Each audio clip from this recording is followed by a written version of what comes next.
তাহলে মন্দ আলিমকে দেখে আপনি কি করবেন বাবা? এই জন্য বলছি শুনেন, আজকে প্রত্যেক যুবকের হাতে, প্রত্যেক মুরব্বীর হাতে, প্রত্যেক মা বোনের হাতে, বেশিরভাগ সবার হাতে অ্যান্ড্রয়েড মোবাইল। মোবাইলে না চেয়েও মন্দ মৌলবীর বক্তব্য আসে না, আসে না? জোরে বলতে হবে। এই জন্য আমি আয়াতে কারিমা তেলাওয়াত করেছি। পবিত্র মুহররমুল হারামের মাস, আমি চেয়েছিলাম আহলে বাইতের ব্যাপারে কিছু বলবো, ইনশাআল্লাহ বলবো, কিন্তু আমার মওযু বেঁধে দেওয়া হলো ঈমান আর আকীদা।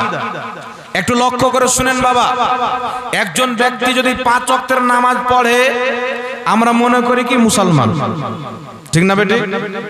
একজন ব্যক্তি যদি রোজা রাখে আমরা মনে করি কি মুসলমান, হজ করে মনে করি কি মুসলমান। কিন্তু শুনেন বিরাদর ইসলাম, অবশ্যই নামাজ মুসলমানের উপরে ফরজ, রোজা মুসলমানের উপরে ফরজ, হজ মুসলমানের উপরে ফরজ, যাকাত মুসলমানের জন্য, অমুসলিমের জন্য নয়। কিন্তু কিছু লোক আছে যারা হজ করবে কিন্তু মুসলমান থাকবে না। কিছু লোক আছে রোজা রাখবে কিন্তু মুসলমান থাকবে না, নামাজ পড়বে কিন্তু মুসলমান থাকবে না। এটা বক্তব্য আমার না, এই বক্তব্য স্বয়ং আমার নবী দিয়েছেন, নবীর সাহাবা দিয়েছেন। কেমন করে দিয়েছেন শুনেন। নবী করিম সাল্লাল্লাহু আলাইহি ওয়াসাল্লাম একদিন গনিমতের মাল বন্টন করছেন। বদরি সাহাবীকে আমার আপনার নবী 2 হিস্সা দিচ্ছেন।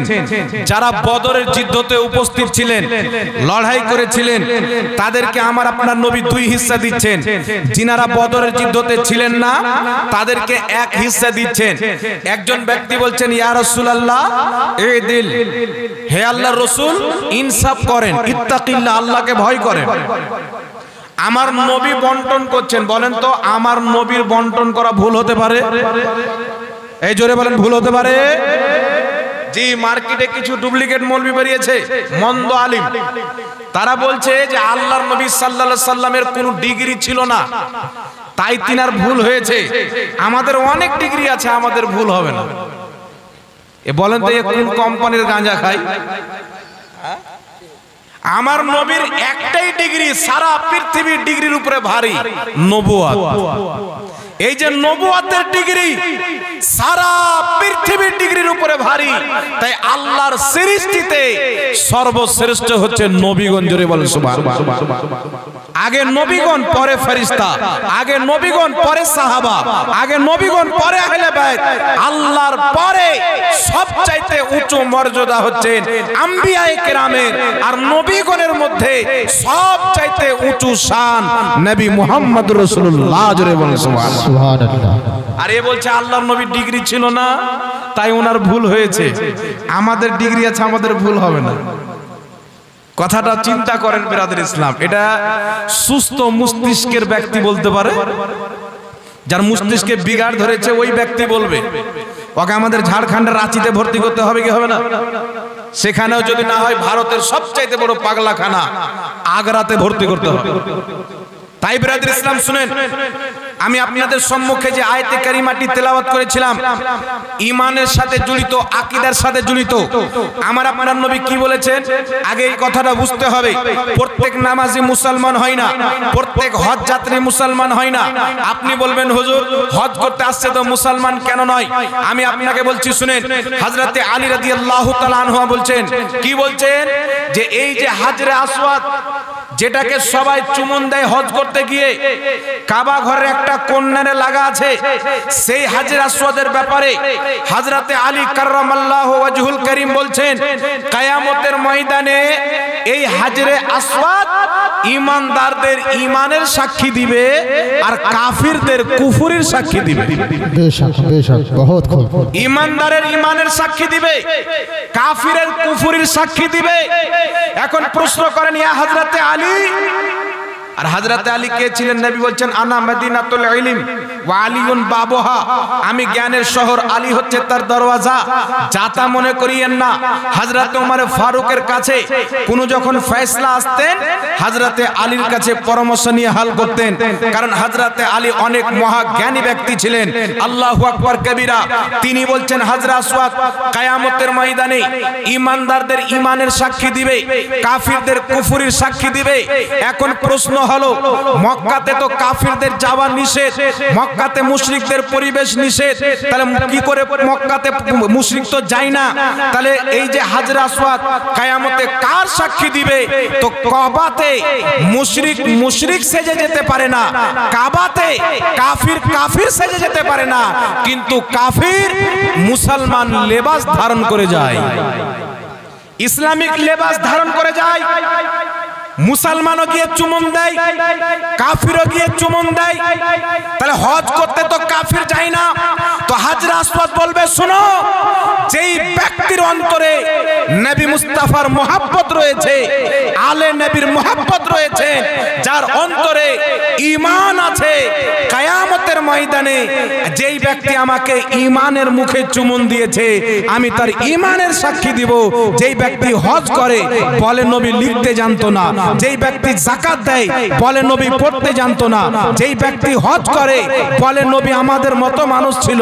যেই ব্যক্তি হজ করে, বলে নবী শাফাত করতে পারবে না। হযরত আসওয়াদ বলছেন, কিয়ামতের ময়দানে এই রকম নামধারী মুসলিমদের কুফরের সাক্ষী দেব। বলুন সুবহানাল্লাহ, সুবহানাল্লাহ, সুবহানাল্লাহ। তাহলে হজ করতে কি শুধু মুসলমানই যায় বাবা?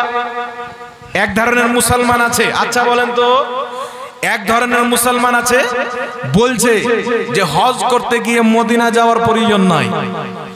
তাহলে বুঝে নেন যে এদেরই কুফরির সাক্ষী দিবে হযরত আসওয়াদ। হজ করতে গেলে মদিনা যাওয়ার প্রয়োজন নাই।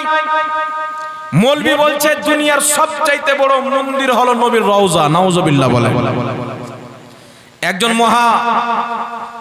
একজন মহা নিকৃষ্ট ব্যক্তি ছিল, যার নাম হচ্ছে নাসিরউদ্দিন আলবানী। এই লোকটা বলেছিল দুনিয়ার সবচাইতে বড় মন্দির হচ্ছে নবীর রওজা, নাউজুবিল্লাহ। কিন্তু আমার আল্লাহ কি বলছেন? আল্লাহ পবিত্র কোরআন পাকে বলছেন, ওয়াল্লাযীনা আমানু ওয়া আমিলুস সলিহাতি ফি রাউদাতিল জান্নাহ। আল্লাহ বলছেন, শোনো, আমার নবীর রওজা তো অনেক বড়, জান্নাত চাইতে উত্তম, আরশ চাইতে উত্তম, কুরসি চাইতে উত্তম, কলম চাইতে উত্তম, লৌহে মাহফুজ চাইতে উত্তম, আমার নবীর রওজা তো সব চাইতে উত্তম। আল্লাহ বলছেন, যেই ব্যক্তি আমার নবীর প্রতি ঈমান আনবে, ঈমান আনার পরে নামাজ কায়েম করবে, ভালো আমল করে যাবে, তারা মরে গেলে মাটির কবরে থাকবে না, আমি তার মাটির কবর জান্নাতের বাগান বানিয়ে দেব। সুবহানাল্লাহ, সুবহানাল্লাহ। ফি রাউদাতিল জান্নাহ।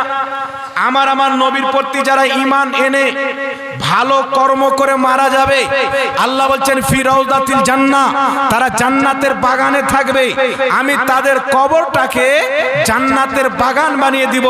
আমার মতন মুসলমান, আপনার মতন মুসলমান আল্লাহর নবীর প্রতি ঈমান এনে ভালো কর্ম করে যদি মারা যায়, আমাদের কবর জান্নাতের বাগান হবে, তো মুহাম্মদ রাসূলুল্লাহর কবরের কি আলাম হবে?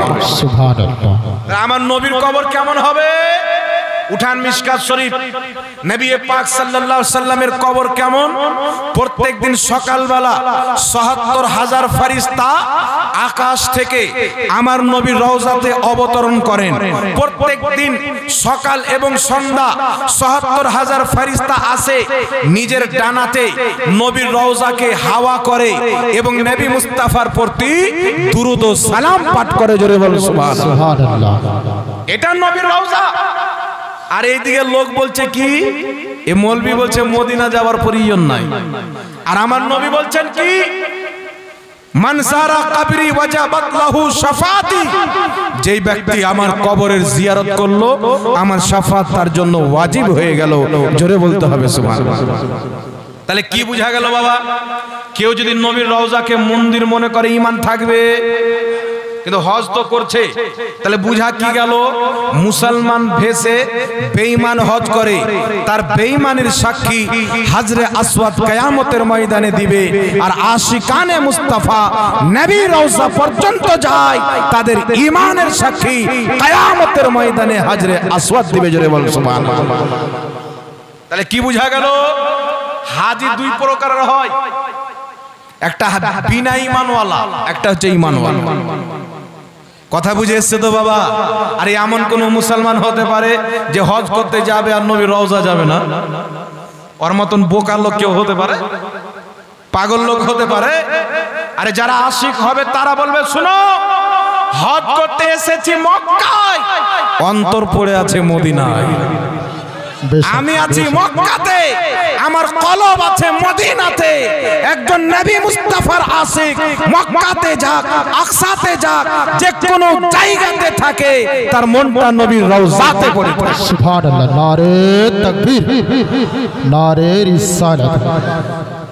তাই বিরাদর ইসলাম, আলহামদুলিল্লাহ, আল্লাহর শুকরিয়া আদায় করেন, আদব ওলাদের বাড়িতে ঈমানদারদের কাতারে আল্লাহ আমাদেরকে রেখেছেন। তাহলে এইবার শুনেলেন বিরাদর ইসলাম, বেঈমান ব্যক্তির নামাজ পড়বে কি পড়বে না? আপনারা নাম শুনে হবেন, পাকিস্তানে একটি জায়গা আছে কাদিয়ান বলে, ওখানে একটা মৌলবি জন্ম হয়েছিল গোলাম আহমদ কাদিয়ানি। এই গোলাম আহমদ কাদিয়ানি বলল যে আমি আহমদ, আমি আল্লাহর নবী, নিজেকে নবী দাবি করলো। আমাদের নবীর পরে যদি কোনো ব্যক্তি নিজেকে নবী বলে দাবি করে, মুসলমান থাকবে না কাফির হবে? জি, কারণ আল্লাহ বলেছেন খাতামান নবিয়্যিন, আমার নবী শেষ নবী, আমার নবীর পরে কোন নবী আসবে? নবী বলছেন আমার পরে যদি কেউ নবী হতো উমর হতো, লা নবিয়া বাদি, কিন্তু আমার পরে কোনো নবী নাই। নবী পাক বলছেন মিশকাত শরীফের মধ্যে হাদিস, একটা ঘর সুন্দর করে সাজানো হলো, তৈরি করা হলো, মাত্র একটা ইট বাকি থাকলো, ওই ইটটা আমি নবী মুস্তাফা, যার পর আর ইটের প্রয়োজন নাই।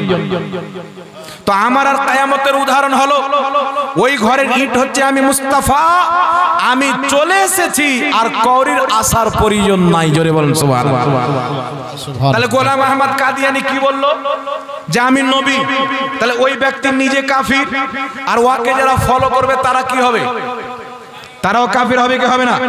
ভালো করে শুনেলেন, ইমাম কাজী আয়াজ মালকি রাহমাতুল্লাহ আলাইহি নিজের কিতাব শেফা শরীফের মধ্যে উল্লেখ করেছেন, ইমাম মোল্লা আলী কারি রাহমাতুল্লাহ আলাইহি শারহুস শেফার মধ্যে উল্লেখ করেছেন।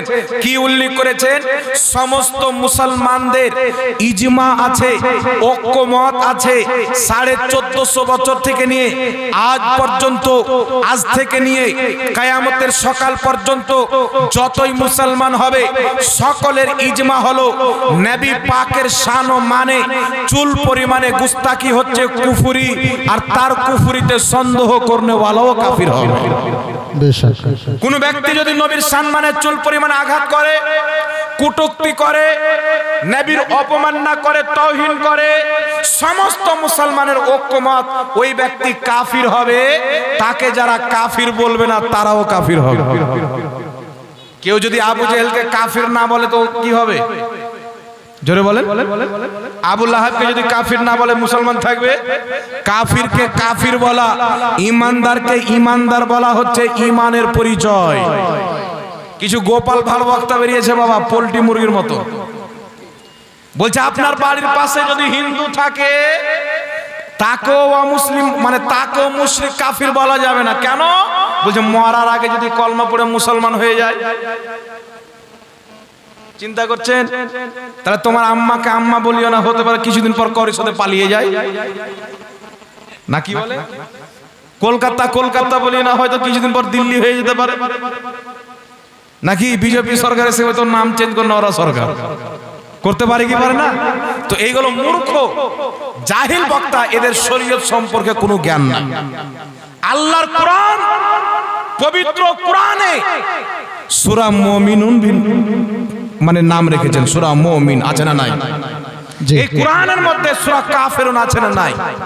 তাই কাফিরুনও সূরার নাম, মুমিনও সূরার নাম। আল্লাহ পরিচয় করিয়ে দিয়েছেন, কাফিরকে কাফির বলা, মুমিনকে মুমিন বলার নাম হচ্ছে ঈমান। জোরে বলেন সুবহানাল্লাহ।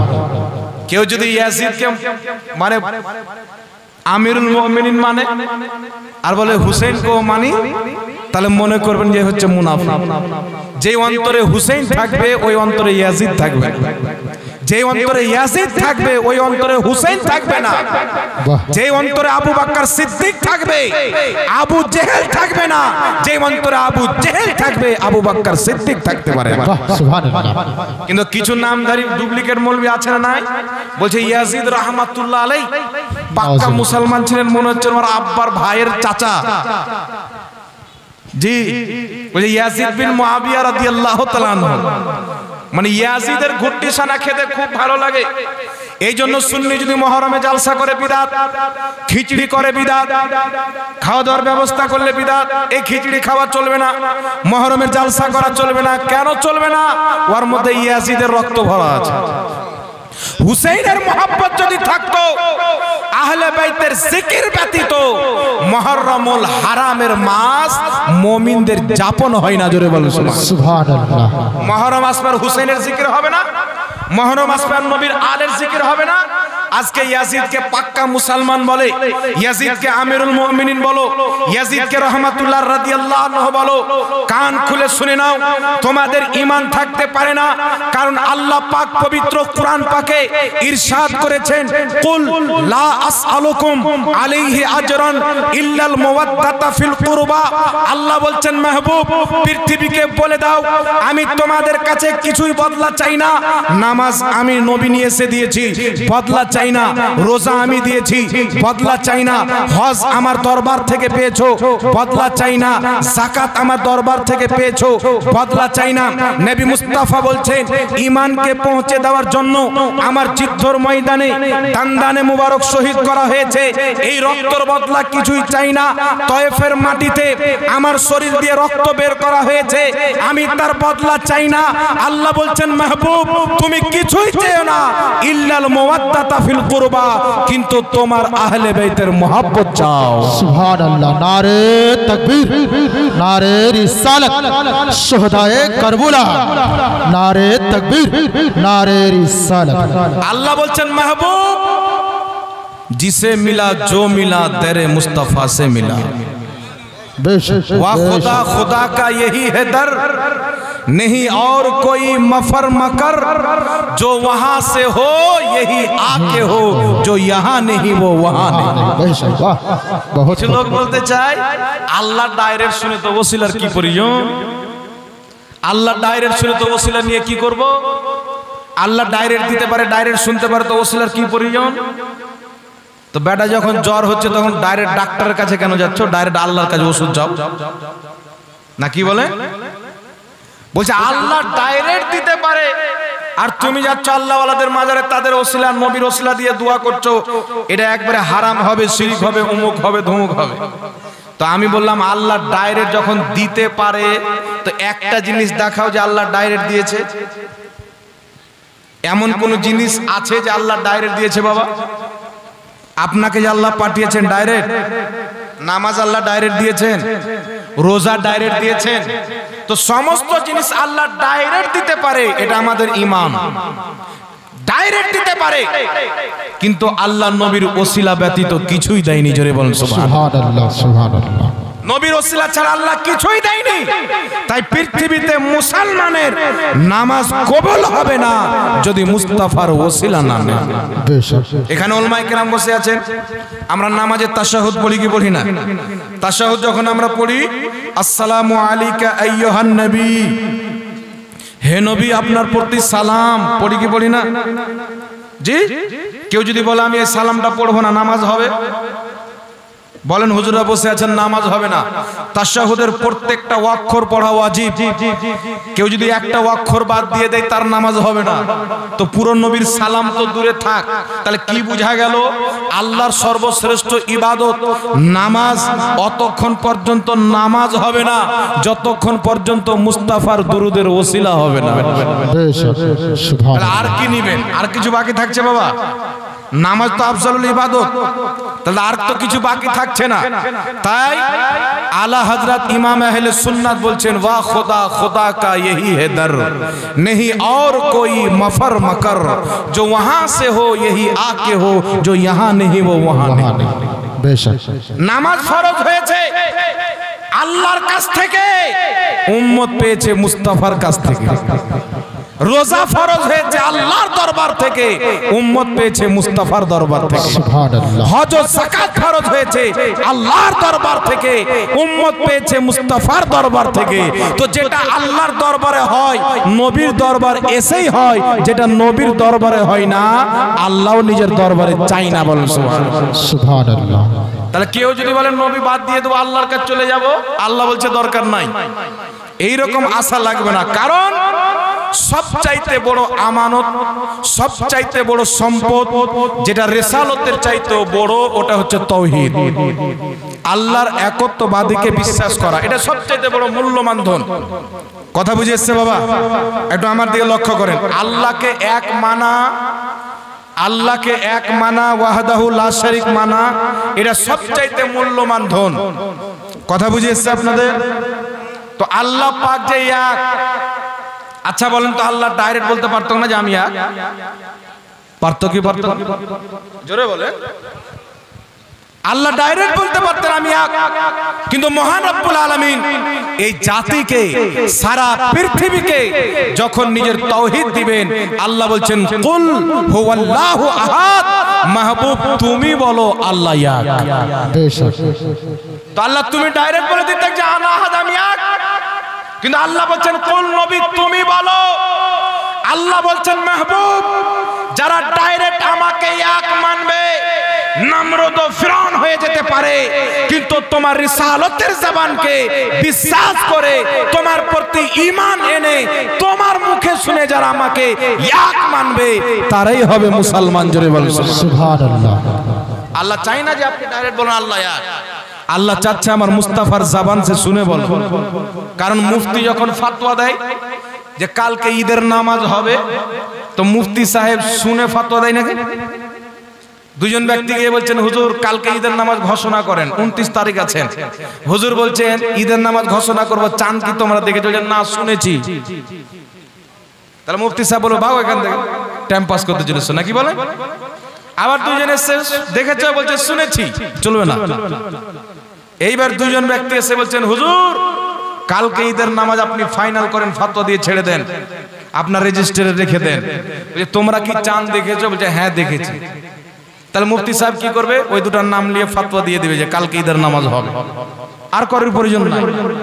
তো সেই রকম আমার আপনার নবী সাল্লাল্লাহু আলাইহি ওয়াসাল্লাম সারা পৃথিবী আল্লাহর ব্যাপারে শুনেছে, আমাদের নবী আল্লাহকে দেখেছে। বলেন সুবহানাল্লাহ।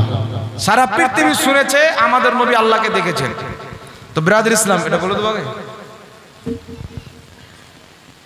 একজন 300 টাকা দান দিয়েছেন, আল্লাহ কবুল করুক, সকল প্রণ আল্লাহ। দান আছে না কোনো প্রশ্ন আছে?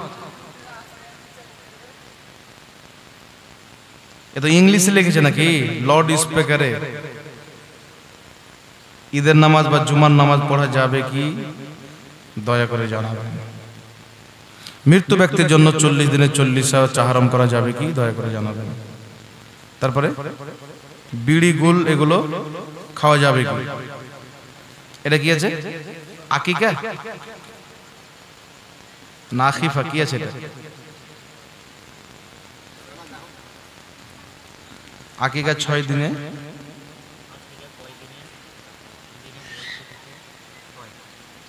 আকিকা কয় দিনে দেওয়া যাবে? গরুর আকিকা দেওয়া যাবে কি যাবে না নাকি? কয়েকটা প্রশ্ন এসে উত্তরটি দিয়ে দেবো। হ্যাঁ, প্রথম প্রশ্ন এসে যে লাউড স্পিকারে ঈদের নামাজ জুমার নামাজ হবে কি হবে না? একটা কথা মনে রাখবেন, আমাদের এইগুলোতে যে রকম সংখ্যা নামাজিদের হয় লাউড স্পিকার কোনো প্রয়োজন পড়ে না। লাউড স্পিকারে নামাজ পড়ানোর ব্যাপারে আমাদের আহলে সুন্নাত ওয়াল জামাতের উলামায়ে কেরামের মধ্যে মতভেদ আছে। কেউ বলছেন হবে, কেউ বলছেন হবে না। যিনি বলছেন হবে না তিনার দলিল হলো যে লাউড স্পিকারে যে আওয়াজটা যায় ওটা ইমাম সাহেবের অরিজিনাল আওয়াজ থাকে না, প্রথম ম্যাসিং এ যায়, ম্যাসিং ওখানে ক্যাপচার করে আওয়াজটাকে ছাড়ে, ওটা ম্যাসিং এর আওয়াজ হয়ে যায়। আর ম্যাসিং এর আওয়াজ শুনে কেউ যদি রুকু সাজদা করে নামাজ হবে না, ইমামের আওয়াজ শুনতে হবে। যেমন আমরা সবাই নামাজে দাঁড়িয়ে আছি, এখান থেকে পিছু অবধি হুজুর ইমামতি করছে, আমি আপনি আছেন পিছন দিকে, সামনেকার লোক রুকুতে চলে গেছেন, আমরা পিছন দিকে জানি না। বাইরে থেকে একজন ব্যক্তি ঘাস কেটে যাচ্ছে বাড়ি, এই লোকটা বলছে ইমাম সাহেব রুকুতে চলে গেছে, তোরা দাঁড়িয়ে কেন আছিস, তোরাও যা। ওর কথা শুনে আমরাও রুকুতে চলে গেলাম, তাহলে আমাদের নামাজটা হবে বাবা? জি হবে না। কেন হবে না? যে আমরা যার কথা শুনে রুকু করেছি ও নামাজের মধ্যে নাই, ও নামাজের বাইরে। তো অনুরূপ ভাবে লাউড স্পিকার আওয়াজ ইমামের অরিজিনাল আওয়াজ নয়, তাহলে যে লাউড স্পিকার আমার আওয়াজে রুকু সাজদা করবে তার নামাজ হবে না। কথা বুঝে এসছে? এটা যারা বলছে যে, যেমন আমি বলছি যে লাউড স্পিকারের নামাজ হবে না, এটা হচ্ছে আমার দলিল, যেটা আমার মাশায়েখিন দিয়েছে। আর যিনারা বলছেন লাউড স্পিকারের নামাজ হবে, তিনারা বলেন না, ইমাম সাহেবেরই আওয়াজ ম্যাসিং এ খালি উঁচু করা হয়। কথা বুঝে এসছে? ম্যাসিং এ খালি কি করা হয়? উঁচু করা হয়। তার কারণে কেউ যদি মাইকের আওয়াজ দিয়ে রুকু সাজদা করে তারও নামাজটা হয়ে যাবে। তাহলে আমাদের আহলে সুন্নাত ওয়াল জামাতের আলিমদের মধ্যে কি হলো? ইখতিলাফ। আর রাসূল পাক বলেছেন আমার উম্মতের ইখতিলাফ রহমত। আমার উম্মতের ইখতিলাফ কি? হযরতে আব্দুল্লাহ ইবনে উমর রাদিয়াল্লাহু তাআলা আনহু বলেন নবী পাক নামাজ পড়তেন তো রুকুতে গেলেন তো রাফায়দান করলেন। হযরতে আব্দুল্লাহ ইবনে আব্বাস বলেন নবী পাক রুকুতে গিয়ে রাফায়দান করা বাদ দিয়ে দিয়েছিলেন, ছেড়ে দিয়েছিলেন। তো হযরতে আব্দুল্লাহ ইবনে উমরের কিছু মাননেওয়ালা ছিলেন, তারা রাফায়দান করতেন। হযরতে আব্দুল্লাহ ইবনে মাসউদের তাহকিক মাননেওয়ালা ছিলেন, তারা কিন্তু রাফায়দান করা বাদ দিয়ে দিলেন। কারণ নবী প্রথম করেছেন, পরে ছেড়ে দিয়েছেন। তো পরেরটা সুন্নাত হবে, পূর্বেরটা কিন্তু সুন্নাত হবে না। কথা বুঝে এসছে বাবা? পূর্বেরটা সুন্নাত হবে না, মানসুখ হবে, বাকি হবে তারক হয়ে যাবে। ওই আমলটা তারক হয়ে গেল, পরেরটার উপর আমল। তো এখানে মেন কথা হলো যে লাউড স্পিকারের ব্যাপারে আহলে সুন্নাত ওয়াল জামাতের ইখতিলাফ আছে। যেমন হানাফি, শাফি, মালিকি, এগুলো চার মাযহাবের মধ্যে কিছু মাসলা মাসাইলে ইখতিলাফ আছে। তো এই ইখতিলাফের কারণে যাদের নিকটে জায়েজ আছে তারা পড়াক, আমরা ঝামেলা করতে যাব না। যাদের নিকটে নাজায়েজ আছে তারা পড়াবে না। কিন্তু সবচাইতে যারা জায়েজ বলে তাদেরও ফতোয়া হচ্ছে উত্তম হলো বিনা মাইকে নামাজ পড়া। যারা জায়েজ বলছে তিনাদেরও ফতোয়া হলো বিনা মাইকে নামাজ পড়া। তার কারণে সবচাইতে উত্তম আলা, যদি 20,000 লোক হয় ঈদের নামাজে, জুমার নামাজে, তাহলে আপনি 20টা নয় 100টা মুকাব্বির রাখেন। মুকাব্বির মানে জানেন তো? 100টা মুকাব্বির রাখে যেন আপনার কোনো অসুবিধা না হয়। আমি বেরেলি শরীফে এক জাতি ঈদের নামাজ পড়েছিলাম, হাজারো লোক। যেখানে আপনার মুকাব্বির থাকবে ওখানে মুসাল্লা দেওয়া আছে, একটা লাঠি গাড়া আছে, ওখানে এমন সিস্টেম করে আপনার মানে মুসাল্লা দেওয়া আছে যে কওরির নামাজ বেকার যাবে না। উরসে আলা হযরতে আসরের নামাজ, মাগরিবের নামাজ পড়লাম, আসরের দোয়া হলো, দোয়া করার পর আসরের নামাজ পড়লাম, জুম্মার নামাজ পড়েছিলাম আমরা। তো হুজুর তৌসিফ রাজা সাহেব কিবলা মাদ্দাজিল্লাহুল আলী উনি জুমার নামাজ পড়ালেন, হাজারো লোক। এখানে যত উলামায়ে কেরাম আছে সবাই জানে যে উরসে আলা হযরতে কিরকম লোক হয়। মুকাব্বিরও অনেকটা দাঁড় করালেন, কওরির নামাজ ইদিগুদি হয় না, কমপ্লিট নামাজ। তো বিনা মাইকে মুকাব্বির দাঁড় করিয়ে নামাজ পড়াটাই হচ্ছে নবী পাকের সুন্নাত। সুতরাং মাইক লাগানোর কোনো প্রয়োজন নাই। কথা বুঝে এসছে বাবা? মাইক লাগানোর কোনো দরকার নাই। কি নাম? জাহাঙ্গীর আলম মিতা আমার 1000 টাকা দিয়েছে। মিতা গলার হার চলবে না। একটা প্রশ্ন, আশা করি বুঝতে পেরেছেন আপনারা? তাহলে লাউড স্পিকারে নামাজ পড়বো আমরা? পড়বো না? দ্বিতীয় নম্বর প্রশ্ন হচ্ছে মৃত্যু ব্যক্তির নামে 40 চাহরম এগুলো যে আমরা করা যাবে কি যাবে না? আমাকে একজন ব্যক্তি বলেছিল, মুর্শিদাবাদে আমি থাকি, তো একজন ব্যক্তি এসে বলছে যে হুজুর মরা গরু কি আর চেরা খায়? তো আমি ওকে কি বলবো, জাহিল মূর্খ ব্যক্তি, একে তো কুরআন হাদিস দিয়ে বুঝালে তো বুঝবে না। ওকে আমি বললাম যে তোমার বাপ মা মরলে গরু হয়ে যায়, চেরা খাই না। আমাদের বাপ মা থাকে, চেরা খাই। তা আমরা করব, তোমরা করিও না। কথা বুঝে এসছে বাবা? তো মৃত্যু ব্যক্তির নামে 40 চাহরম করা, মৃত্যু ব্যক্তির নামে 40 চাহরম। 40 চাহরমে কি হয়? 4 দিনে করা হয়। 4 দিনে করলে ইসালে সওয়াব, আসল হলো কি ইসালে সওয়াব। 4 দিনে করলে চাহরম বলা হয়, 40 দিনে করলে চল্লিশা বলা হয়। তো 4 দিনে কেন চাহর করি আমরা? 4 দিনে করার কারণ হচ্ছে বুখারী, মুসলিম, মিশকাত অনেক কিতাবের মধ্যে হাদিস, রাসূল করিম সাল্লাল্লাহু আলাইহি সাল্লাম বলেছেন মৃত্যু ব্যক্তির মাত্র 3 দিন শোক পালন করো, 3 দিনের বেশি শোক পালন করা না জায়েজ। কথা বুঝেছে? আপনার বাড়িতে কোনো আত্মীয় স্বজন মারা গেল, 3 দিন শোক পালন করেন, 3 দিনের পেরিয়ে গেলে শোক পালন করা আপনার জন্য অবৈধ হয়ে গেল। হ্যাঁ, যদি স্ত্রী থাকে, স্বামী মারা যায়, তাহলে 4 মাস 10 দিন শোক পালন করুন। তো 3 দিন পর আমরা শোক থেকে বেরিয়ে 4 দিনকার দিন ইসালে সওয়াব করি, চাহরমের এটা একটা কারণ। 40 দিন কেন? হযরতে ইউনূস আলাইহিস সালাম মাছের পেটে কতদিন ছিলেন? জোরে বলতে হবে। এই রকম ভাবে অনেক ঘটনা আছে। ইব্রাহিম আলাইহিস সালাম নামরুদের আগুনে কতদিন ছিলেন? 40 দিন ছিলেন। তো 40 দিনে এরকম অনেক নিসবত থাকার কারণে ইসালে সওয়াবটা আমরা 40 দিনে করি। কেউ যদি 30 দিনে করে, 35 দিনে করে, 33 দিনে করে, 1 বছর পর করে, তবু ইসালে সওয়াব হবে, কোনো অসুবিধা নাই। তবে আমরা 4 দিনে করি, 3 দিন পর শোক থেকে বের হওয়ার কারণে। আর 40 দিনে করি, 40 দিনে আম্বিয়ায়ে কেরামের একটা নিসবত থাকার কারণে। কথা বুঝেছে কিনা? তো এইবার চাহরম 40 সাথে কি করা হয়? কিছু মৌলবি হুড়ুস করে ফাতোয়া দিয়ে দেয় যে মরা মানুষের নামে খাওয়া দাওয়া করানো হারাম। দলিল কি? ওর আব্বা জানে, মানে দলিল দিবে না, ডাইরেক্ট হারাম। কি নাম ভাই? আবুল শেখ বাবজি আমার 500 টাকা দান দিয়েছেন, আল্লাহ কবুল করুক, বলেন আল্লাহুম্মা আমিন। হারাম বলে দিল, দলিল নাই। কিন্তু বিরাদর ইসলাম শুনেন, মৃত্যু ব্যক্তির নামে 40 দিনে হোক, 4 দিনে হোক, যে কোনো দিন আপনি করেন, আমরা কি কাজ করি? মানুষদের খাওয়া দাওয়ার ব্যবস্থা করি, 1। দ্বিতীয় নাম্বার, দোয়া খায়ের ব্যবস্থা করি, কোরআন তেলাওয়াতের ব্যবস্থা করি, তাসবিহ তাহলিল কলমা খানের ব্যবস্থা করি। এই 4-5টা কাজ হয়, তাই তো? এবার দেখবো মৃত্যু ব্যক্তির নামে 4-5টা কাজ করা যাবে কি যাবে না। যদি করা যায়, 4 দিনে করলেও যায়, 40 দিনে করলেও যায়, 1 বছর করলেও যায়, 1000 বছর পর করলেও যায়।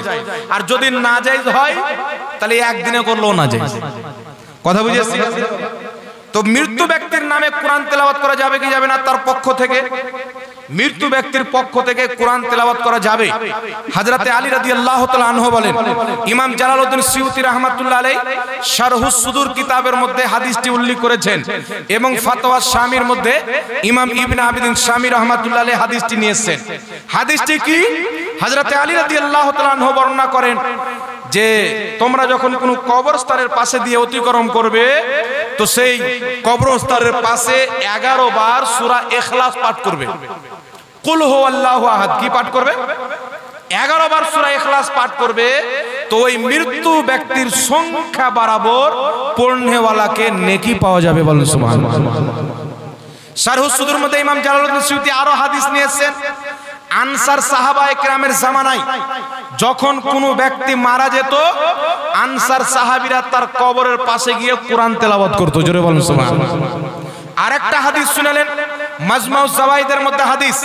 ইমাম হাইসামি হাদিসটিকে মাজমাউ জাওয়াইদের মধ্যে লিপিবদ্ধ করে সহিহ বলেছেন। হাদিসটি কি?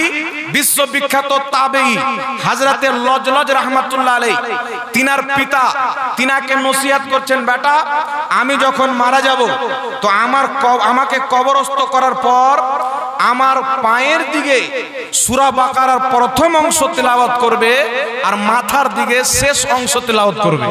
এই রকম বলতে আমি আমার নবীকে শুনেছি। জোরে বলেন সুবহানাল্লাহ। তাহলে সাহাবার আকীদা কি? যে মৃত্যু ব্যক্তির জন্য কোরআন তেলাওয়াত করলে মৃত্যু ব্যক্তি উপকৃত হয়। জোরে বলেন সুবহানাল্লাহ। তার কারণে ইমাম ইবনে কুদামা রাহমাতুল্লাহ আলাইহি নিজের কিতাব আল মুগনির মধ্যে লিখতেছেন যে যুগ যুগ থেকে মুসলমান শহরে হোক, দিহাতে হোক, কাসবাতে হোক, মৃত্যু ব্যক্তির ইন্তিকালের পর মানুষজনকে একত্রিত করে কোরআন তেলাওয়াত করে, আর সেই কোরআন তেলাওয়াতের সওয়াব মৃত্যু ব্যক্তির কবরে যায়। ইজমাউল মুসলিমিন, এই বিষয়ে মুসলমানদের ইজমা, ঐক্যমত আছে। বলেন সুবহানাল্লাহ। মানে কোন মুসলমানের ইখতিলাফ ছিল না। মৃত্যু ব্যক্তির নামে কোরআন তেলাওয়াত করলে তার সওয়াব মৃত্যু ব্যক্তির কবরে যায়, ফলে মৃত্যু ব্যক্তি কবরের আযাব আল্লাহ হালকা করে দেয়, আল্লাহ রহমান চাইলে মাফ করে দেয়। জোরে বলেন সুবহানাল্লাহ। আরেকটি কিতাবের নাম শুনলেন ইমাম জালালউদ্দিন সুয়ুতী রাহমাতুল্লাহ আলাইহি শারহুস সুদুরের মধ্যে লিখতেছেন, ফতোয়া দিচ্ছেন। কি ফতোয়া? মৃত্যু ব্যক্তির নামে মানুষজনকে একত্রিত করে কুরআন তেলাওয়াত করা জায়েজ আছে। এর সওয়াব মৃত্যু ব্যক্তির কবরে যায় আর মৃত্যু ব্যক্তির আযাবে কমতি হয়। ইমাম জালালউদ্দিন সুয়ুতী লিখেছেন, যাকে লা মাযহাবিও মানে মাযহাবিরাও মানে, সবাই তিনাকে মানে। আরেকটি কিতাবের হাওয়ালা আপনাকে দিয়ে দিচ্ছি, শুনেন। একটা না দুটা না, অনেক কিতাবের রেফারেন্স রয়েছে। একটি কিতাবের হাওয়ালা আপনাকে দিয়ে দিই। যারা লা মাযহাবি, যারা বলে মানুষ মারা গেলে তার নামে কোরআন তেলাওয়াত করা যাবে না, তাদের লেখা কিতাব ফাতাওয়া সানাইয়ার মধ্যে লিখতেছে, মৃত্যু ব্যক্তির নামে কোরআন তেলাওয়াত করলে ওই কোরআন তেলাওয়াতের সওয়াব মৃত্যু ব্যক্তির কবরে যায়, ফলে মৃত্যু ব্যক্তি উপকৃত হয়। জোরে বলুন সুবহানাল্লাহ। তাই মৃত্যু ব্যক্তির পক্ষ থেকে কোরআন তেলাওয়াত করলে তার সওয়াব মুর্দার কবরে যায়, এতে কোনো রকমের কোনো মতভেদ নাই। যারা মতভেদ করে এরা গোমরা, পথভ্রষ্ট, শরীয়ত সম্পর্কে এদের কোনো জ্ঞান নাই। এইবার চলে আসেন ইমাম বদরুদ্দিন আইনি রাহমাতুল্লাহ আলাইহি বুখারী শরীফের সারা উমদাতুল কারির মধ্যে লিখেছেন, মৃত্যু ব্যক্তির নামে কোরআন তেলাওয়াত করা তার পক্ষ থেকে এবং কবর জিয়ারত করতে গিয়ে কবরস্থানে কোরআন তেলাওয়াত করা, এই দুটোই হচ্ছে মুস্তাহাব সওয়াবের কাজ। জোরে বলতে হবে সুবহানাল্লাহ। আর মৃত্যু ব্যক্তির নামে মানুষকে যে আমরা দাওয়াত দিয়ে ডাকি, বাবা কিছু লোক আছে, এই লোকগুলো বলে কি যে তোর বাপ মারা গেল তুই পড়, ফ্যামিলিকে পড়া, ভাড়া করা লোক লিয়াসান দরকার কি? বলে ভাড়া করা লোক লিয়েছে মাদ্রাসা থেকে ডাক, ইমাম সাহেবকে ডাক, মাওলানাকে ডাক, ভাড়া করা লোক লিয়েছে কোরআন পড়ে লাভ কি? তোমার বাপ তো জাহান্নামে যাবে, বলে কি বলে না? কিন্তু খবর জানেন যে মৌলবি ফতোয়া দিচ্ছে ওর বাপ মায়ের বিয়ে কিন্তু ভাড়া করা মৌলবি পড়িয়েছে। কথা বুঝেছে? ও মৌলবি 5 ওয়াক্তের নামাজ পড়ে ভাড়া করা মৌলবির পিছে। আপনাদের এলাকায় যদি ওদের গ্রাম থেকে গিয়ে দেখিয়েন তো মৌলবিকে বেতন দেয় কি দেয় না? জোরে বলতে হবে। তাহলে মৌলবিটা ভাড়া করা হলো কি হলো না? জি, তুমি 5 ওয়াক্তের নামাজ হয়ে গেল ভাড়া করা মৌলবিতে, বাপ মায়ের বিয়ে হয়ে গেল, তাহলে ভাড়া করা লোক নিয়ে এসে যদি আমরা মৃত্যু ব্যক্তির নামে কোরআন তেলাওয়াত করি তাহলে কেন হবে না? এটা যদি নাজায়েজ হয় তো ওটাও হবে কি হবে না? তাহলে বাপ মায়ের বিয়েটা কোথায় যাবে? আর বিয়ে যদি নাজায়েজ হয় তাহলে মৌলবি কি হবে বলেন? তাহলে যে হারামজাদা মৌলবি ওই এরকম ফতোয়া দিবে, হালাল জাদা মৌলবি দিবে না। কথা বুঝেছেন বাবা? তাই মুসলমান এক অপরের ভাড়া করা হয় না। আল্লাহ কোরআন পাকে বলছেন, তোমরা তাকওয়া এবং পরহেজগারের কাজে এক অপরকে সহযোগিতা করো। সুতরাং ইসালে সওয়াব একটা তাকওয়ার কাজ, সওয়াবের কাজ। সুতরাং গ্রামবাসীকে ডেকে একত্রিত করে কোরআন খতম করা, এটা সুন্নাতে সাহাবা। বলেন সুবহানাল্লাহ। সুনানুদ দারমির মধ্যে হাদিস, যে হাদিসটিকে ইমাম নববী রাহমাতুল্লাহ আলাইহি নিজের কিতাব আল আজকারের মধ্যে উল্লেখ করে বলেছেন, হাদা হাদিসুন সহিহুল ইসনাদ, এই হাদিসের সনদ সহিহ। হাদিসটি কি? সাহাবায়ে কেরাম বলছেন, আমরা আমাদের জামানাতে মানুষজনকে একত্রিত করতাম, ডাকতাম কোরআন তেলাওয়াতের জন্য, এক জায়গাতে হয়ে একসাথে কোরআন তেলাওয়াত করে কোরআন খতম করতাম, তারপরে দোয়া করতাম, কারণ কোরআন খতম করার পর দোয়া কবুল হয়। জোরে বলুন সুবহানাল্লাহ। তাহলে আমরা যদি মানুষজনকে ডেকে, মহিলারা ঘরের মধ্যে পর্দার আড়ালে, পুরুষ মানুষরা অন্য জায়গাতে মানুষজনকে একত্রিত করে, তালবিনকে ডেকে, ইমাম সাহেবকে ডেকে, যারা কোরআন তেলাওয়াত করতে জানে তাদেরকে ডেকে যদি আমরা কোরআন খতম করি, এটা জায়েজ হবে না নাজায়েজ হবে? এটা সাহাবায়ে কেরাম করেছেন। তাহলে সাহাবায়ে কেরামের করা কাজকে যারা বিদআত আর নাজায়েজ বলে, এরা কি শরীয়ত প্রচার করে না ইহুদির মাল প্রচার করে? তাই এদের থেকে ঈমান বাঁচিয়ে রাখতে হবে। তাহলে কি বোঝা গেল? মৃত্যু ব্যক্তির নামে কোরআন তেলাওয়াত করা জায়েজ। আরেকটা জিনিস করা হয় কি? কলমা খানি হয় কি হয় না? আমরা কলমা পাঠ করি, লা ইলাহা ইল্লাল্লাহ, লা ইলাহা ইল্লাল্লাহ মুহাম্মাদুর রাসূলুল্লাহ, দোয়া করি, আল্লাহ যত আমি কোরআন তেলাওয়াত করেছি, কলমা পাঠ করেছি, এর সওয়াব তুমি অমুক মাইয়াতকে দিয়ে দাও, আমার পিতা মাতার কবরে পৌঁছে দাও, সওয়াব কিন্তু যায়। একটি কথা হচ্ছে যে কলমা তেলাওয়াত করলে তাসবিহ তাহলিল করা যাবে কি যাবে না মৃত্যু ব্যক্তির পক্ষ থেকে? একটা হাদিস শুনিয়ে দিচ্ছি বাবা, তিরমিজি শরীফের মধ্যে হাদিস। ইমাম বদরুদ্দিন আইনি রাহমাতুল্লাহ আলাইহি উমদাতুল কারির মধ্যে হাদিসটি উল্লেখ করেছেন। আমার আপনার নবী সাল্লাল্লাহু আলাইহি সাল্লাম একটি রাস্তা দিয়ে যাচ্ছেন, হঠাৎ করে দাঁড়িয়ে গেলেন, ওখানে কবর আছে। রাসূল পাক বলছেন, সাহাবী, এই দুটি কবরে আযাব হচ্ছে। কি জন্য আযাব হচ্ছে? সাহাবী জিজ্ঞাসা করলেন, হুজুর কি জন্য আযাব হচ্ছে? নবী পাক সাল্লাল্লাহু আলাইহি সাল্লাম বললেন, একজন পেশাবের ছিটা থেকে বাঁচছিল না, আর একজন ব্যক্তি মানুষের গিল্লা করত। এই জন্য এদের কবরে আযাব হচ্ছে। তাহলে আমাদের নবী গায়েব জানে কি জানে না? কবর আযাব হচ্ছে এটা গায়েব কি গায়েব না? কি কারণে আযাব হচ্ছে এটা গায়েব কি গায়েব না? তার কারণে ইমাম কাস্তালানী মাওয়াহিবুল্লাহ দুনিয়ার মধ্যে লিখেছেন যে প্রত্যেক সাহাবার আকীদা ছিল যে নবী গায়েব জানে। বলেন সুবহানাল্লাহ। তো নবী পাক বলেন একটা খেজুরের ডানা নিয়ে এসো। খেজুরের ডানা সাহাবা নিয়ে এসে আমাদের নবীকে দিলেন। রাসূল করিম সাল্লাল্লাহু আলাইহি ওয়াসাল্লাম ডানাটাকে দুই ভাগে বিভক্ত করে দুটি কবরে রাখলেন। রাখার পরে বললেন যতদিন পর্যন্ত এই খেজুরের ডানা কাঁচা থাকবে ততদিন পর্যন্ত এদের কবরের আযাবে কমতি থাকবে। জোরে বলেন সুবহানাল্লাহ।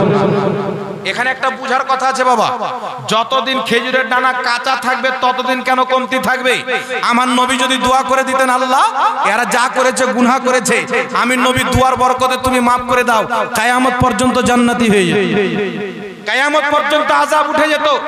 কিন্তু আমার আপনার নবী বললেন যতদিন পর্যন্ত খেজুরের ডানা কাঁচা থাকবে ততদিন পর্যন্ত এদের কবরের আযাবে কমতি থাকবে। কেন কমতি থাকবে? ইমাম বদরুদ্দিন আইনি বুখারী শরীফের সারা উমদাতুল কারির মধ্যে উক্ত হাদিসের ব্যাখ্যা করতে গিয়ে বলেছেন, কি বলেছেন? যে এই যে খেজুরের ডানা, খেজুরের পাতা যতদিন পর্যন্ত কাঁচা থাকবে আল্লাহর তাসবিহ পাঠ করবে, আর সেই পাতার পাঠ করা তাসবিহর সওয়াব মুর্দার কবরে যাবে, ফলে মুর্দার কবরের আযাব আল্লাহ কমতি করে দিবে। জোরে বলেন সুবহানাল্লাহ। কি বুঝলেন? বুঝতে পেরেছেন আপনারা? খেজুরের ডানা তাসবিহ পাঠ করবে, তার সওয়াব মুর্দার কবরে যাবে। আপনি বলবেন হুজুর খেজুরের ডানা তাসবিহ পাঠ করে দলিল কি? আল্লাহ কোরআন পাকে বলছেন সাব্বাহা লিল্লাহি মা ফিস সামাওয়াতি ওয়াল আরদ, জমিন এবং আসমানে যা কিছু আছে আল্লাহর তাসবিহ পাঠ করে। তো ব্রাদার ইসলাম বুঝা কি গেল? যদি খেজুরের ডানার তাসবিহ পাঠ করাতে মুর্দার কবরের আযাবে কমতি হয়, যারা আশরাফুল মাখলুকাত মানব জাতি সর্বশ্রেষ্ঠ মাখলুক, তারা যখন মৃত্যু ব্যক্তির পক্ষ থেকে কলমা শরীফ পাঠ করবে, তাসবিহ তাহলিল করবে, তাদের সওয়াব পেয়ে মৃত্যু ব্যক্তির কবরের আযাবকে আল্লাহ বন্ধ করে দিবে। জোরে বলেন সুবহানাল্লাহ। মশলা ক্লিয়ার বুঝে এসেছে? তাহলে মৃত্যু ব্যক্তির নামে তার পক্ষ থেকে কলমাখানি করা যাবে কি যাবে না? তাসবিহ তাহলিল করা যাবে কি যাবে না? যাবে। তাহলে কি বোঝা গেল? মৃত্যু ব্যক্তির পক্ষ থেকে কোরআন তেলাওয়াত করাও জায়েজ, মানুষজনকে ডেকে একত্রিত করে কোরআন তেলাওয়াত করাও জায়েজ। হাদিস থেকে প্রমাণ, সহিহ হাদিস থেকে সুনানুদ দারমি। আরেকটা কি প্রমাণ হলো? তাসবিহ পাঠ করাও জায়েজ, কলমাখানি করাও জায়েজ। তৃতীয় নম্বরে মৃত্যু ব্যক্তির নামে খাওয়া দাওয়া করানো যাবে কি যাবে না? ইমাম জালালউদ্দিন সিউতি রাহমাতুল্লাহ আলাইহি শারহু সুদুরের মধ্যে লিখেছেন মৃত্যু ব্যক্তির পক্ষ থেকে মানুষকে খাওয়া দাওয়া করানো জায়েজ আছে। বলেন সুবহানাল্লাহ। একটি হাদিস শুনিয়ে দিই। 950 বছর পূর্বের লেখা কিতাব বাইরুত লেবাননের ছাপ হিলিয়াতুল আউলিয়া, ইমাম আবু নঈম আসবাহানী রাহমাতুল্লাহ আলাইহি সেই কিতাবের মধ্যে সহিহ সনদে হাদিস নিয়েছেন। ইমাম জালালউদ্দিন সিউতি রাহমাতুল্লাহ আলাইহি আল হাবিলিল ফাতাওয়ার দ্বিতীয় খণ্ড 230 পৃষ্ঠার মধ্যে হাদিসটি উল্লেখ করে বলেছেন রেজালুহু রেজালুস সহিহ, হাদিসের সনদ হচ্ছে সহিহ। হাদিসটি বর্ণনাকারী হযরতে তাউস রাহমাতুল্লাহ আলাইহি বিখ্যাত তাবী বলছেন ইন্নাল মাউতা ইয়াফতানুনা ফি কুবুরিহিম সাবআ ফাকানু ইস্তাহিবুনা আইয়াতআমা আনহুম তিলকাল আইয়াম।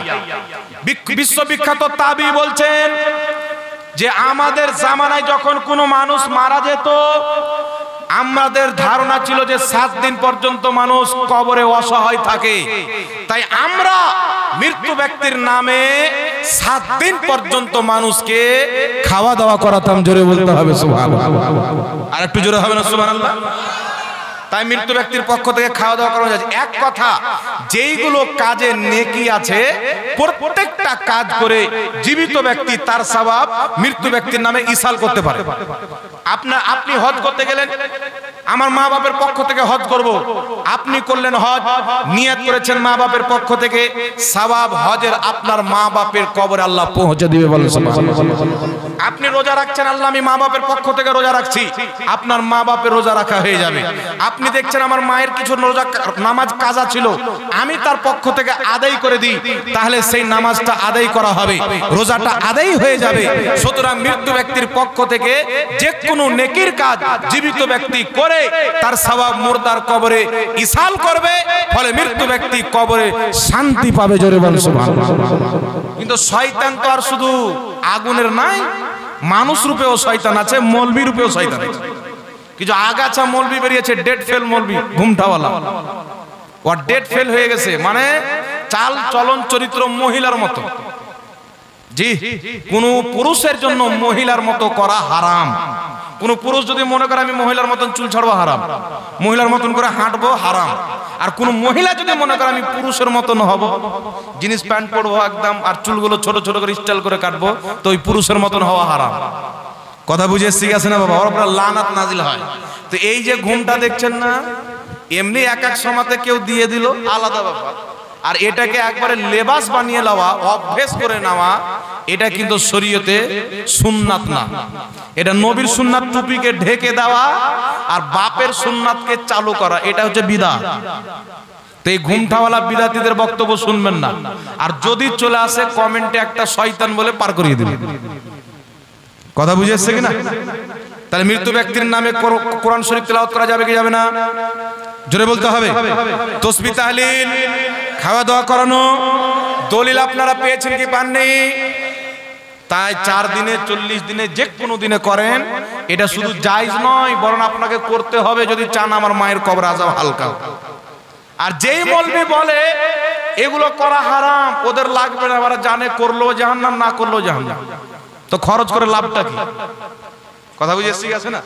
তাই ইসালে সওয়াব মুসলমানদের জন্য জায়েজ, কাফিরদের জন্য নাজায়েজ। মারা গয়া মারদুদ, না ফাতিহা না দুরুদ। গরু ছাগল মরে গেলে যেমন কিছু নাই, কিছু লোক আছে ওদেরও কিছু নাই।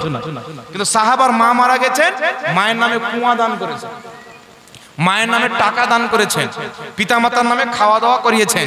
তো আমরা দিন সাহাবা থেকে নিব না ঘুমটাওয়ালা মৌলবি থেকে নেব? সাহাবা থেকে নেব। তাই হচ্ছে আমরা সুন্নি, নবী এবং সাহাবার সুন্নাতে চলনেওয়ালা। জোরে বলতে হবে সুবহানাল্লাহ। তাই 40 আচরণ যায়। কেউ ভাড়া করার লোক বলবে, বলি তোর বাপ মায়ের বিয়েটা কোন মৌলবি পড়িয়েছিল? জি, 50 টাকা দিয়েছিল, 500 টাকা দিয়েছিল, বলতে পারবেন তো? হ্যাঁ, এই উত্তর দিয়ে দিবেন, ও জিন্দেগিতে আপনার সামনে আসবে না। তারপরে লেখা আছে বিড়ি গুল, কি আছে? বিড়ি গুল জর্দা খাওয়া কি? একটা কথা মনে রাখবেন ব্রাদার ইসলাম, যে প্রত্যেক জিনিসই হারাম না। কথা বুঝে এসছে? কিছু জিনিস আছে আমাকে আপনাকে হয়তো খারাপ মনে হবে, মনে করবেন এটা হয়তো হারাম হবে, কিন্তু আমি আপনি মনে করলে তো হবে না। শরীয়ত হারাম বললে হারাম, শরীয়ত হালাল বললে হালাল। কথা বুঝে এসছে? তাই হারাম কাকে বলে শুনেন। কোন খাবরে ওয়াহিদ দিয়ে, কোন জয়ীফ হাদিস দিয়ে সরাসরি কোন জিনিসকে হারাম প্রমাণ করা যায় না। হারাম প্রমাণ করতে গেলে নাসে কাতাই থেকে দলিল লাগবে, কোরআন পাকের অকট্ট দলিল বা হাদিসে মুতাওয়াতির লাগবে। হাদিসে মুতাওয়াতির কাকে বলে? একটা হাদিস যেটাকে কমপক্ষে 10 জন সাহাবা বয়ান করেছেন, মানে যে হাদিসের মিথ্যা হওয়া অসম্ভব। কথা এসে এইরকম হাদিস লাগবে যদি হারাম প্রমাণ করে। একটা দলিল কি দেওয়া হয়? কুল্লো, কি আছে হাদিস আছে? কুল্লো মুস্কিরিন খামরিন, কুল্লো মুস্কিরিন খামরুন, কুল্লো খামরিন হারাম। মানে প্রত্যেক নাশা হচ্ছে মদ, আর প্রত্যেক মদ হচ্ছে হারাম। কথা বুঝে এসছে? মানে প্রত্যেক নাশা হারাম। এই হাদিসের অর্থ কি বলে? প্রত্যেক নাশা হারাম। তাই বিড়ি একটা নাশা, তো বিড়ি হারাম। জর্দাওয়ালা পান খাওয়া না, মানে জর্দা একটা নাশা, তো জর্দাটাও হারাম। কিন্তু নাশার ডেফিনেশন বুঝতে হবে বাবা। নাশা কাকে বলে? আপনি যে কোনো ডিকশনারির কিতাব পড়ে নেবেন, নাশার ডেফিনেশন কি করা আছে? যেই নাশাকে করে মাকে শাশুড়ি মনে করে।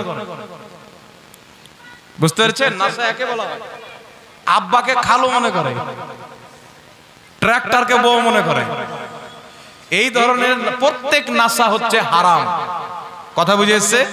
আর বিড়ি সিগারেট এগুলো নাশার ডেফিনেশনে আসে না। কথা বুঝে এসছে? তবে না খাওয়াটা উত্তম। আর কেউ যদি খায় তাহলে এটা কোনো হারাম গুনাহ হবে না, তার নেকিও হবে না। কথা বুঝে এসছে?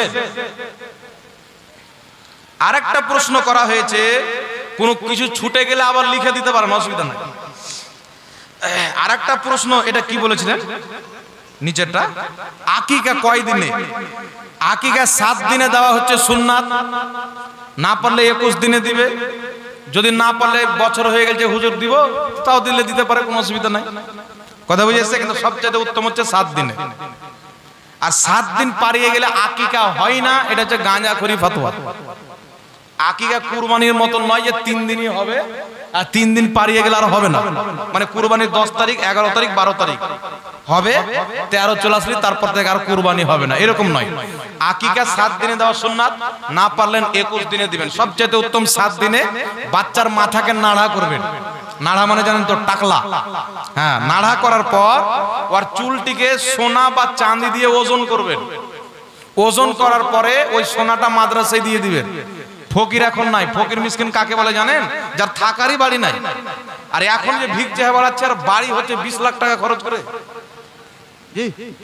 রোডের পাঁজরে বলছে আমার 1 কাঠাই জমি, ওই 1 কাঠা জমি বেচলে 10 লাখ টাকা হবে। বুঝতে পারলেন?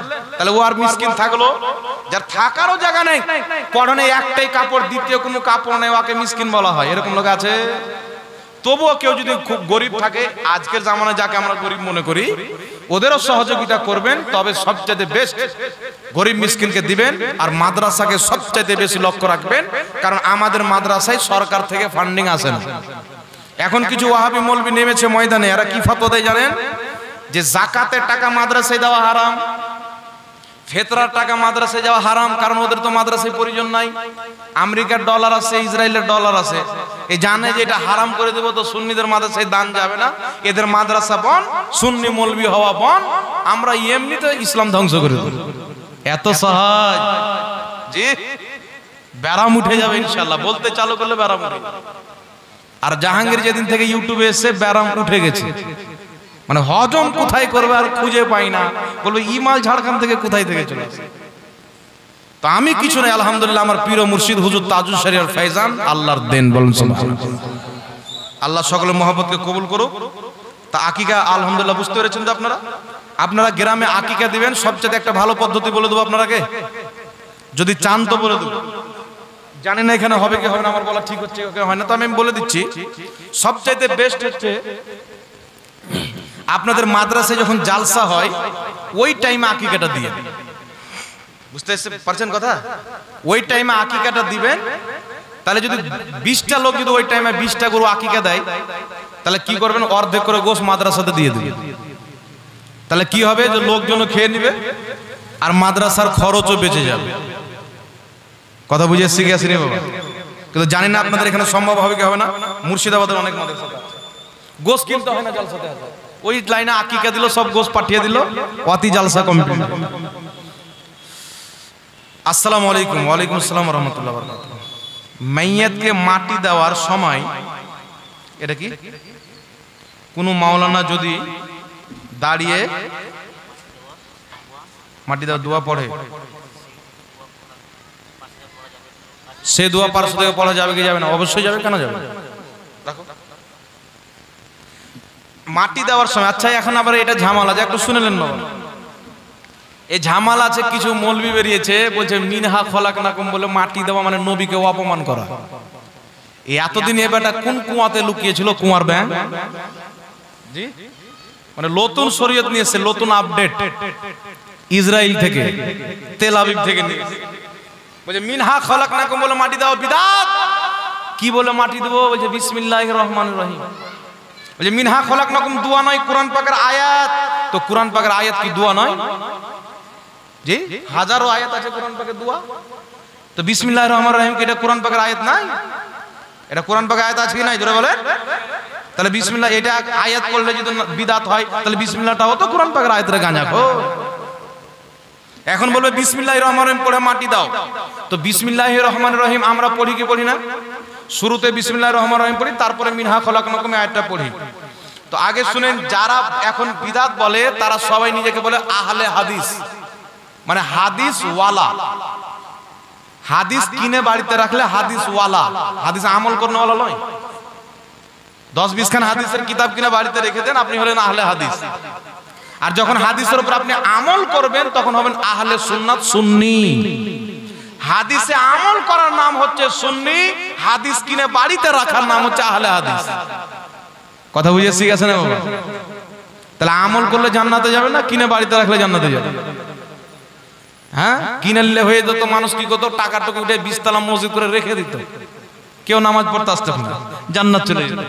তাহলে কি হবে? নামাজ পড়লে জান্নাতে যাবে। কথা বুঝে শিখেছেন? তো এই আহলে হাদিস নাম দিয়ে কিছু ফুচকা মৌলবি বেরিয়েছে, গাঁজাখোর।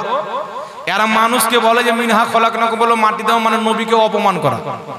তো এদের এই ফাতোয়াকে যদি মেনে নি, এই জন্য মানুষ বলে যে নিজের বাড়ি যদি কাঁচের থাকে অন্য কারোর বাড়িতে পাথরের ঢালা মারতে হয় না। না কি বলেন? সমস্ত আহলে হাদিসদের গুরু, সমস্ত লামাযহাবীদের ইমাম ইবনে বাজ, মুফতি আজমে সৌদি আরব, সারা পৃথিবীর ওয়াহাবিদের সবচাইতে বড় মুফতি, নিজের কিতাব মাজমুয়া ফাতাওয়ার মধ্যে লিখছেন। তাকে জিজ্ঞাসা করা হলো, প্রশ্ন করা হলো যে মিনহা খলাকনাকুম ওয়া ফিহা নুঈদুকুম ওয়া মিনহা নুখরিজুকুম তারাতান উখরা ইনদা দাফন, দাফন করার সময় উক্ত আয়াতটি পাঠ করা কি? তো সমস্ত ওয়াহাবিদের বাপ বলছে হাজা সুন্নাতুন, এটা সুন্নাত। জোরে বলেন সুবহানাল্লাহ। তো বাপ বলছে সুন্নাত আর নাজায়েজ বেটা আজকে বলছে বিদআত। তাহলে নবীকে যদি অপমান করা হয় তাহলে ওরাই করেছে অপমান, না কি বলেন? তাহলে ওদের বাপটা ঠিক ছিল না, বেটারা ঠিক আছে, ওরাই নিজে ঠিক করুক। মানে ওদের জুতা ওদেরই গালে, একে বলে নিজের গাল নিজের জুতা। আল্লাহ এদেরকে হেদায়েত দান করুক, বলেন আল্লাহুম্মা আমিন। তো ওদের কিতাবে আছে আয়াতটি পড়ে মাটি দেওয়া সুন্নাত। কি? মাটি দেওয়ার সময় আয়াতটি পড়া সুন্নাত। ইমাম ইবনে কাসির নিজের কিতাব আল বিদায়া ওয়ান নিহায়ার মধ্যে, ইনি আহলে হাদিসদের সবচাইতে বড় গুরু ইবনে তাইমিয়ার ছাত্র ইবনে কাসির আল বিদায়া ওয়ান নিহায়ার মধ্যে দুটি হাদিস নিয়েছেন। আমার আপনার নবী সাল্লাল্লাহু আলাইহি সাল্লাম নিজের মেয়ে উম্মে কুলসুমকে মাটি দেওয়ার সময় এই আয়াতটি পাঠ করেছেন। আরেক জায়গাতে আছেন প্রথম পাঠ করেছেন মিনহা খলাকনাকুম বলে 1 লোক, ওয়া ফিহা নুঈদুকুম বলে 2 লোক, ওয়া মিনহা নুখরিজুকুম তারাতান উখরার সময় 3 লোক। এটাকে ইমাম নববী রাহমাতুল্লাহ আলাইহি সারা পৃথিবীর মুসলমান যাকে এক বাক্যে মুহাদ্দিস বলে মানেন, ইমাম বলে মানেন, ইমাম নববী রাহমাতুল্লাহ আলাইহি নিজের কিতাব আল আজকার 42 নম্বর পৃষ্ঠা বাইরুত লেবাননের ছাপে উল্লেখ করেছেন যে প্রথম 1 লোক মাটি দিবে, পাঠ করবে মিনহা খলাকনাকুম দিয়ে দিবে, দ্বিতীয়বার লিবে ওয়া ফিহা নুঈদুকুম দিয়ে দিবে, তৃতীয়বার লিবে ওয়া মিনহা নুখরিজুকুম তারাতান উখরা দিয়ে দিবে। উনি বলছেন এই রকম ভাবে মাটি দেওয়া হচ্ছে মুস্তাহাব নেকির কাজ। জোরে বল সুবহানাল্লাহ। সমস্ত আহলে হাদিসদের সবচেয়ে বড় মুফতি বলছে সুন্নাত, জগৎ বিখ্যাত মুহাদ্দিস সবারই গ্রহণযোগ্য ইমাম বলছে মুস্তাহাব, আর গাঁজাখোর বলছে বিদআত। চিন্তা করেছেন বাবা এরা জাতির ঈমান কিভাবে নষ্ট করছে? শুধু তাই নয়, সকলের গ্রহণযোগ্য মুহাদ্দিস ইমাম মুল্লা আলী কারি রাহমাতুল্লাহ আলাইহি নিজের কিতাব মিশকাতের সারা মিরকাতের মধ্যে উল্লেখ করেছেন মাটি দেওয়ার সময় মিনহা খলাকনাকুম ওয়া ফিহা নুঈদুকুম ওয়া মিনহা নুখরিজুকুম তারাতান উখরা, এটা পাঠ করা হচ্ছে মুস্তাহাব। ইবনে বাজ বলছে ওয়াহাবিদের সবচেয়ে বড় মুফতি সুন্নাত, ইমাম নববী আল আজকারের মধ্যে বলছেন মুস্তাহাব, ইমাম মুল্লা আলী কারি মিরকাতের মধ্যে বলছেন মুস্তাহাব। তো ইমামদের ফতোয়া মানবেন না আজকে গাঁজাখোরদের ফতোয়া মানবেন? ইমামদের ফতোয়া মানার নামই হচ্ছে নবীর পথে চলা। আর আজকের মৌলবীদের ফতোয়া যারা মানে এরাই হচ্ছে আসল বিদআতি। এই আয়াতটা মাটি দেওয়ার সময় পাঠ করাকে যারা বিদআত বলে এরা হচ্ছে জন্মগতভাবে বিদআত। কারণ নবীর জামানায় জন্ম নেয়নি, আর নবীর জামানায় ছিল না, আজকে চোরে তো বিদআত, তো জন্মগতভাবে বিদআত। তো আসল বিদআতি এরা মানে চোরের মায়ের গলা জোর, নিজে করে বিদআত, ফতোয়া দেয় আমাদের উপরে। তা আমি চ্যালেঞ্জ দিই বেটা একদিন বসে যেও, আমি প্রমাণ করব দুনিয়ার সবচাইতে জঘন্যতম বিদআতি দল হচ্ছে লামাযহাবী দল। এদের চাইতে বড় বিদআতি দল আছে, শিয়ার চাইতেও বড় বিদআত, কাদিয়ানির চাইতেও বড় বিদআতি। আল্লাহ হেদায়েত দান করুক, বলেন আল্লাহুম্মা। হয়ে গেল এটা? আরেকটা আছে নাকি নিচে এটা? তো কোন মাওলানা যদি এই দোয়াটা পড়তে থাকে মানুষ শুনে শুনে বলে মাটি দেয়, আলহামদুলিল্লাহ খুব ভালো। আমি যখন ছোট ছিলাম তো এই যে বলতো কবরস্থানের পাশে শুনে শুনে মুখস্থ করে নিয়েছি, তাহলে আমার উপকার হলো কি হলো না বাবা? জি, তাহলে একটা মুস্তাহাব একটা সুন্নাত আমল আমি শিখে নিলাম, তো ভালো কথা, তাতে খারাপের কি আছে? তারপরে লেখা আছে কি আছে এটা, গ্রুপ লোন বা বন্ধন লোন নেওয়া যাবে কি যাবে না? ইমাম সাহেব যদি বক্তব্য দেওয়ার পরে মাইকের সুইচ কি আছে এটা বন্ধ না করে নামাজ শুরু করে দেয়, তাহলে কি নামাজও হবে? ইমাম সাহেব সুইচ বন্ধ করেনি, নামাজ পড়ছে, সব মাইক আওয়াজ চলে এসছে, নাকি বলে? তো আপনারা নিয়ত করবেন যে আমরা মাইকের আওয়াজে মানে ইক্তেদা করি না, আমরা ইমাম সাহেবের আওয়াজ দিয়ে রুকু সাজদা করছে, নামাজ হয়ে যাবে। গ্রুপ লোন, বন্ধন লোন, এটা কি সিস্টেমের লোন হয় এটার ব্যাপারে বাবা আমার তাহকিকের প্রয়োজন আছে, তাই এটা আমি এখন বলতে পারছি না। আগামীতে হায়াত বাকি, তো মোলাকাত বাকি, আবার যদি কোনদিন আসি তাহলে হুজুরকে জিজ্ঞাসা করবেন, অসুবিধা নাই। আপনাদের মাদ্রাসায় অনেক মৌলভী সাহেব আছেন। বন্ধন লোন আর গ্রুপ লোন এটা কেমন হয় আমি এটার ব্যাপারে জানি না, তাহলে জানবো এটা সুদের মধ্যে পড়ে কি পড়ে না, জেনে ফতোয়া দিতে হবে না জি। আর বাংলাদেশের কানা মৌলভীদের মধ্যে হুট করে ঝেড়ে দিলে তো সব ধ্বংস হয়ে যায়। জি, আল্লাহ বুঝার তৌফিক দান করুক। একবার দুরূদ শরীফ পড়েন, আল্লাহুম্মা সাল্লি আলা সাইয়্যিদিনা মাওলানা ওয়া وعلى آل সাইয়্যিদিনা মাওলানা মুহাম্মদ সাল্লাল্লাহু আলাইহি ওয়াসাল্লাম। যাই হোক ব্রাদার ইসলাম, আর মাত্র 10 থেকে 15 মিনিট আপনাদেরকে কষ্ট দেব। জি, প্রশ্ন, যত প্রশ্ন আছে দিয়ে দিন।